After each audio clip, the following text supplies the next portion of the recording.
My sisters and I are losing our hair. We have been stressed a lot over the years from bad hairdressers. Is there a way to get our hair back? We are all in our 60s and one is 70. Any advice would be greatly appreciated. Well, first and foremost, fire your hairdressers. That's what I did. So many of you might notice from other videos that I wear my hair in braids. And so the braids literally pulled all my hair out around the edges. And so I have said to my hair braider, we will not be doing that anymore. So the first step is fire your hairdresser. The next step is you can take biotin. Biotin is 10,000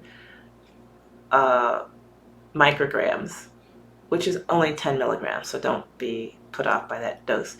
And that is one a day. You can eat liver, which is helpful, and you can eat some type of collagen. I would recommend, probably the most widely available would be ham hocks that would be unsmoked. Meanwhile, you do need to increase your vegetables in order to manage the ham hocks. Okay, but that would get your hair growing. But fire the hairdressers, reduce the amount of combing or chemicals of any kind in your hair. Honestly, the closest thing I put in my hair to a chemical would be Vaseline. So really cut back your hair care products to just about nothing.